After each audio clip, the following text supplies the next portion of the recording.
Welcome back. خبروں میں تفصیل میں سب سے پہلے آپ کو بتائیں کہ واشنگٹن میں ڈونلڈ ٹرمپ نے غزہ امن بورڈ پیس کے اجلاس سے خطاب کرتے ہوئے کہا ہے کہ ان کی انتظامیہ عالمی سطح پر جنگوں کے خاتمے اور پائیدار امن کے قیام کے لیے سرگرم عمل ہے۔ صدر ٹرمپ نے اجلاس میں شریک عالمی رہنماؤں کو خوش آمدید کہتے ہوئے دعویٰ کیا ہے کہ وہ اب تک 8 جنگیں رکوا چکے ہیں اور 9ویں جنگ رکانے کی کوشش جاری ہے۔ ان کا کہنا تھا کہ ہم جو کچھ کر رہے ہیں وہ امن کے لیے ہے، اسی لیے اسے بورڈ آف پیس کا نام دیا گیا ہے، امن سے بڑھ کر کچھ نہیں۔ انہوں نے کہا کہ غزہ میں پائیدار امن کے لیے یہ فورم اہم کردار ادا کرے گا اور عالمی رہنماؤں سے ان کے قریبی تعلقات امن کے قیام میں مددگار ثابت ہو رہے ہیں۔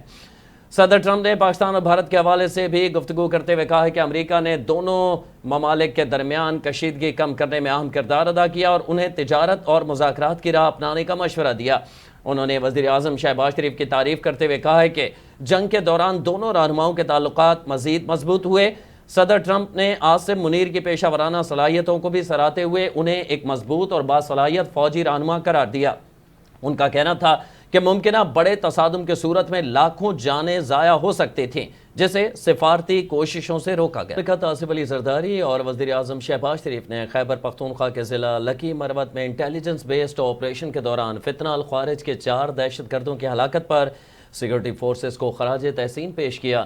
صدر آصف علی زرداری نے بھارتی پشت پناہی میں سرگرم عناصر کے خلاف کامیاب کارروائی کو فورسز کی پیشہ ورانہ مہارت اور جرأت کا مظہر قرار دیتے ہوئے کہا کہ عزم استحکام کے ویژن کے تحت سیکورٹی فورسز اور قانون نافذ کرنے والے اداروں کی انتھک جد و جہد قابل تحسین ہے۔ وزیر اعظم شہباز شریف نے کہا کہ عزم استحکام کے تحت دہشت گردی کے خلاف بڑی کامیابیاں حاصل ہو رہی ہیں اور پورے قوم اس جنگ میں افواج پاکستان کے ساتھ کھڑی ہے۔ انہوں نے اس عزم کا اعادہ کیا ہے کہ ملک سے ہر قسم کی دہشت گردی کے مکمل خاتمے تک کارروائیاں جاری رہیں گی۔ حکومت پاکستان اور امریکہ کے درمیان مین ہیٹن میں واقع دی روزویلٹ ہوٹل سے متعلق اسٹریٹجک معاشی تعاون کا باضابطہ آغاز کر دیا گیا ہے۔ ہوٹل کی آپریشن، مرمت، تزئین و آرائش اور ری ڈیولپمنٹ کے لیے مفاہمتی یادداشت پر دستخط کیے گئے۔ یہ تعاون U S general services administration اور وزارت خزانہ پاکستان کے درمیان طے پایا، جس پر G S A administration Edward C Ford اور وزیر خزانہ محمد اورنگزیب نے دستخط کیے۔ تقریب میں وزیر اعظم شہباز شریف اور امریکی خصوصی ایلچی اسٹیو وکٹوف نے شرکت کی، جبکہ امریکی صدر ڈونلڈ ٹرمپ کی قیادت میں تعاون کو حتمی شکل دی گئی۔ معاہدہ تکنیکی، تجارتی اور معاشی پہلوؤں کے مشترکہ جائزے کے لیے ایک طے شدہ فریم ورک پر فراہم کرتا ہے۔ قوانین نے ہوٹل کو اسٹریٹجک اہمیت کے پیش نظر ریگولیٹری میں اہم آہنگی، شفافیت اور بین الاقوامی اصولوں کے مطابق باہمی مفاد پر مبنی پیش رفت یقینی بنانے کے عزم کا اظہار کیا۔ حکومت پاکستان کا کہنا ہے کہ اس اقدام کا مقصد روزویلٹ ہوٹل سے زیادہ مالی قدر حاصل کرنا اور پاک امریکہ معاشی تعلقات کو مزید مضبوط بنانا ہے۔ اسلام آباد میں وزیر اعظم محمد شہباز شریف کی ہدایت پر خدیجۃ الکبریٰ امام بارگاہ ترلائی پر 6 فروری کو ہونے والے دہشت گرد حملے میں شہید ہونے والوں کے اہل خانہ کو امدادی رقوم کے چیکس پیش کر دیے گئے ہیں۔ اسلام آباد سے تعلق رکھنے والے 36 شہداء کے ورثاء کو ہر ایک کے لیے 50 لاکھ روپے کے چیک دیے گئے۔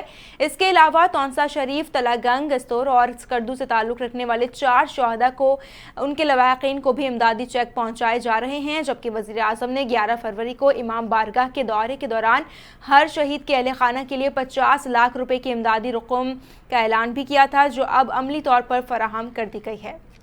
نائب وزیر اعظم اسحاق ڈار نے کہا ہے کہ وزیر اعظم واشنگٹن میں ہونے والے غزہ امن بورڈ اجلاس میں شرکت کر کے صدر ٹرمپ کے امن منصوبے کی حمایت کریں گے۔ اقوام متحدہ کی سلامتی کونسل میں فلسطین کے حوالے سے اجلاس ہوا۔ نائب وزیر اعظم اسحاق ڈار نے اجلاس سے خطاب کرتے ہوئے غزہ میں اسرائیلی بربریت اور سیز فائر کی خلاف ورزیوں پر روشنی ڈالی۔ اسحاق ڈار نے اسرائیلی جارحیت بین الاقوامی قوانین کی خلاف ورزی قرار دیتے ہوئے کہا کہ پاکستان غزہ میں جنگ بندی کی اسرائیلی خلاف ورزیوں کی مذمت کرتا ہے۔ اسرائیل مسلسل سیز فائر کی خلاف ورزی کر رہا ہے۔ انہوں نے زور دیا ہے کہ سیز فائر کا احترام کیا جانا چاہیے۔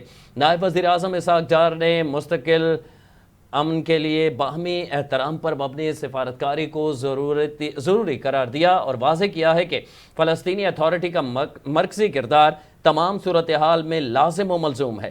فلسطینیوں کے حق خود ارادیت کا احترام کیے بغیر کوئی حل قابل عمل نہیں۔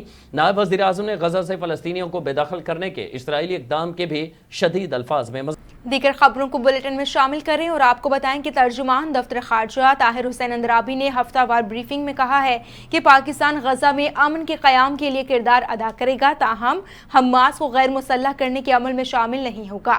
انہوں نے بتایا کہ وزیر اعظم شہباز شریف صدر ڈونلڈ ٹرمپ کی دعوت پر نیو یارک میں موجود ہیں اور آج غزہ بورڈ آف پیس اجلاس میں شرکت کریں گے، جبکہ اہم امریکی حکام سے ملاقاتیں بھی متوقع ہیں۔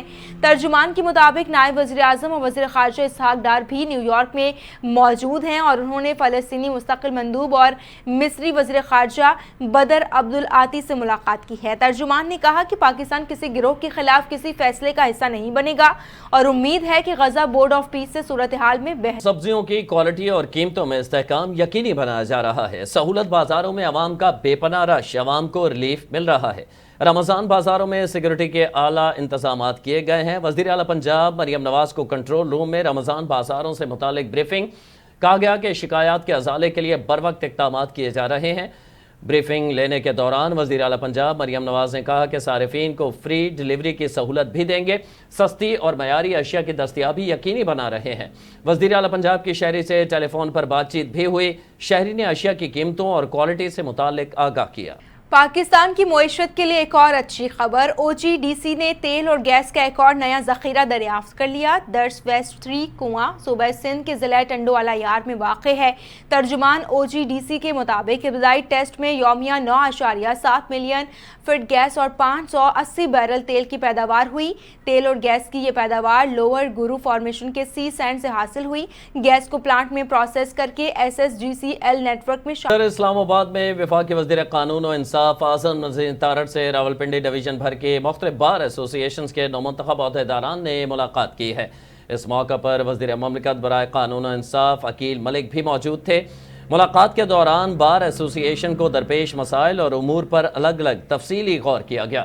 نومنتخب نمائندگان نے اپنے متعلقہ بارز کے پیشہ ورانہ انتظامی اور سہولتی مسائل سے وفاقی وزیر کو آگاہ کیا۔ وفاقی وزیر نے بار نمائندگان کا موقف غور سے سنتے ہوئے یقین دہانی کرائی ہے کہ تمام مسائل کو ترجیحی بنیادوں پر حل کیا جائے گا۔ انہوں نے کہا کہ صوبائی حکومت اور متعلقہ حکام سے مشاورت کے ذریعے قابل عمل اور دیر پا حل کو یقینی بنایا جائے گا۔ وزیر مملکت بیرسٹر عقیل ملک نے بھی وکلا برادری کے ساتھ مؤثر ہم آہنگی اور تعاون کے عزم کا اظہار کیا۔ پاکستان افغانستان میں فضائی کارروائی کرنے سے نہیں ہچکچائے گا، وزیر دفاع خواجہ آصف کا دشمنوں کو دو ٹوک پیغام۔ کہا پاکستان میں حملے طالبان حکومت اور بھارت کی پراکسی جنگ کا نتیجہ ہے۔ دہلی، کابل اور وہاں موجود دہشت گرد گروہ پاکستان میں حملوں میں ملوث ہیں۔ افغانستان میں کالعدم ٹی ٹی پی، داعش سمیت تمام دہشت گرد گروہ موجود ہیں۔ پاکستان پر حملے کابل حکومت کی مرضی یا سرپرستی کے بغیر نہیں ہو سکتے۔ بھارت کے ساتھ جنگ کا امکان اب بھی موجود۔ چیئرمین وزیر اعظم یوتھ پروگرام رانا مشہود احمد خان نے اٹلی کے سفیر محترمہ مارلینا آرملین سے ملاقات کی، جس میں پاکستان اور اٹلی کے دوستانہ تعلقات کو مضبوط بنانے اور دو طرفہ تعاون کی وسیع توسیع پر بات چیت کی گئی۔ ملاقات میں تعلیم، نوجوانوں کی ترقی، ہنرمند افرادی قوت اور لیبر موبیلٹی کے شعبوں میں شراکت داری کے عزم کا اظہار کیا گیا۔ رانا مشہود احمد خان نے اٹلی کی جانب سے اقوام متحدہ کی سلامتی کونسل میں پاکستان کی غیر مستقل نشست کے لیے حمایت کا شکریہ ادا کیا اور پاکستانی طلباء کے لیے اٹلی کو اہم تعلیمی مرکز قرار دیتے ہوئے تعلیمی اور تحقیقاتی تعاون کو بڑھانے کی ضرورت پر زور دیا۔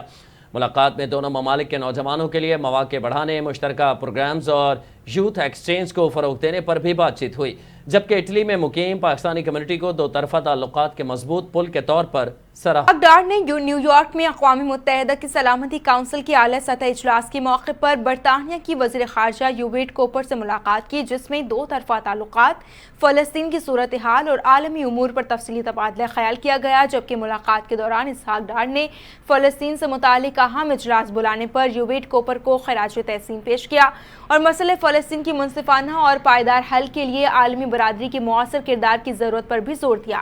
دونوں رہنماؤں نے خطے میں امن و استحکام کے فروغ کے لیے قریبی مشاورت جاری رکھنے پر اتفاق کیا۔ فریقین نے پاک برطانیہ تعلقات کو مزید مستحکم بنانے کے عزم کا اعادہ کرتے ہوئے اعلیٰ سطحی روابط کے تسلسل پر زور دیا۔ اس موقع پر تجارت، سرمایہ کاری، تعلیم اور موسمیاتی تبدیلی سمیت مختلف شعبوں میں دو طرفہ تعاون کو وسعت دینے پر بھی اتفاق کیا گیا، جبکہ ملاقات میں عوامی سطح پر روابط بڑھانے، پارلیمانی اور اور تعلیمی تبادلوں میں اضافے اور باہمی وفود کے تبادلوں کو فروغ دینے کی اہمیت پر بھی زور دیا۔ وفاقی وزیر داخلہ محسن نقوی نے اسلام آباد میں نئے تعمیر شدہ اور زیر تعمیر تھانوں کا دورہ کیا ہے۔ انہوں نے تھانہ کوثار، زیر تعمیر ویمن پولیس اسٹیشن G6 اور تھانہ کورال کا معائنہ کیا اور تھانہ کوثار میں فراہم کردہ جدید سہولیات کا جائزہ لیا۔ وزیر داخلہ نے سائلین کے لیے مزید سہولیات بڑھانے کی ہدایت کی اور ویمن پولیس اسٹیشن G6 کی تعمیر جلد مکمل کرنے کے لیے ضروری وسائل کی فراہمی کو ترجیحی بنیادوں پر یقینی بنانے کا حکم دیا۔ تھانہ کورال کی نئی عمارت 2 ماہ میں مکمل کرنے کی ڈیڈ لائن بھی مقرر کی گئی۔ محسن نقوی نے کہا کہ پولیسنگ نظام کو عوام دوست بنانے اور عالمی معیار کے مطابق جدید انفراسٹرکچر اور ٹیکنالوجی سے آراستہ تھانوں کے قیام پر کام جاری ہے۔ آئی G Islamabad police, chairman CTD، deputy commissioner Islamabad اور دیگر متعلقہ افسران بھی دیگر خبروں کی جانب بڑھیں گے۔ کھیلداز کوہستانی سے پاکستان میں نیدرلینڈ کے سفیر رابرٹ جان سگریٹ سے ملاقات ہوئی ہے، جس میں بین المذاہب ہم آہنگی اور باہمی دلچسپی کے امور پر تفصیلی تبادلہ خیال کیا گیا۔ ملاقات کے دوران کھیلداز کوہستانی نے کہا کہ قائد اعظم محمد علی جناح کی 11 اگست 1947 کی تقریر میں اقلیتوں کے مساوی حقوق واضح طور پر بیان کیے گئے ہیں اور آئین پاکستان مذہبی اقلیتوں کو مکمل تحفظ فراہم کرتا ہے۔ انہوں نے بتایا کہ حکومت ملک بھر میں بین المذاہب مکالمے اور اجتماعات کے فروغ کے لیے اقدامات کر رہی ہے، جبکہ اقلیتوں کے مذہبی تہوار سرکاری سرپرستی میں منائے جاتے ہیں۔ وزیر مملکت نے مزید کہا ہے کہ بین المذاہب ہم آہنگی ونگ عبادتوں کے تحفظ و مرمت اور اقلیتی طلبہ کے لیے تعلیمی وظائف کی فراہمی میں فعال کردار ادا کر رہا ہے۔ اس موقع پر رابرٹ جان سگریٹ نے کہا کہ پاکستان مختلف مذاہب، ثقافتوں اور زبانوں کا خوبصورت امتزاج ہے۔ انہوں نے بتایا کہ نیدرلینڈ انسانی حقوق کو انتہائی اہمیت دیتا ہے اور ہر قسم کے امتیازی سلوک حوصلہ شکنی کرتا ہے۔ سفیر نے پاکستان کے ساتھ دوستی کو قدر کی نگاہ سے دیکھتے ہوئے بین المذاہب ہم آہنگی کے حوالے سے پاکستان کے تجربات سے سیکھنے کی خواہش کا اظہار کیا ہے۔ جانب فیڈرل بورڈ آف ریونیو نے تمام رجسٹرڈ دکانوں کو 1 ہفتے کے اندر FBR کے نظام سے منسلک کرنے کا نوٹیفیکیشن جاری کر دیا۔ نوٹیفیکیشن کے تحت پوائنٹ آف سیلز مشین سے وابستہ تمام کاروبار FBR کے ساتھ منسلک کیے جائیں گے۔ Hotel, guest houses, marriage halls اور کلبز پر بھی اس کا اطلاق ہوگا، جبکہ انٹرسٹی ٹرانسپورٹ، کوریئر اور کارگو سروسز بھی لازمی منسلک کرنا ہوں گی۔ نوٹیفیکیشن میں کہا گیا ہے کہ بیوٹی پارلرز، اسلمنگ سینٹرز اور بیوٹی کلینکس لازمی FBR کے ساتھ رجسٹرڈ کرانا ہوں گے۔ Hair transplant, private clinics, dental clinics اور پلاسٹک سرجنز کے بزنس بھی منسلک کیے جائیں گے۔ لیبارٹریز، جانوروں کے doctors, diagnostic centres, x ray centres, private اسپتال، private consultations, health care services, health clubs, swimming pools, fitness clubs اور ملٹی پریپس کلبز کو بھی ٹیکس نظام سے منسلک ہونا پڑے گا۔ FBR کے مطابق کراچی جم خانہ، رائل پام جناب کلب، اسلام آباد کلب، لاہور جم خانہ کو بھی ٹیکس نظام سے منسلک کیا۔ جبکہ دوسری جانب اینٹی کرپشن سندھ میں بڑے پیمانے پر افسران کے تقرر اور تبادلے کر دیے گئے ہیں۔ کراچی اور سکھر ڈویژن کے ڈائریکٹر سمیت مختلف اضلاع کے افسران کے تقرر اور تبادلے کر دیے گئے۔ ڈائریکٹر ایگزیکٹو کراچی حق نواز شر کا تبادلہ ڈائریکٹر انکوائریز تعینات کر دیا گیا۔ نعیم احمد عباسی کو ڈائریکٹر انکوائریز کے عہدے سے ہٹا کر ڈائریکٹر ایگزیکٹو سکھر تعینات کر دیا گیا۔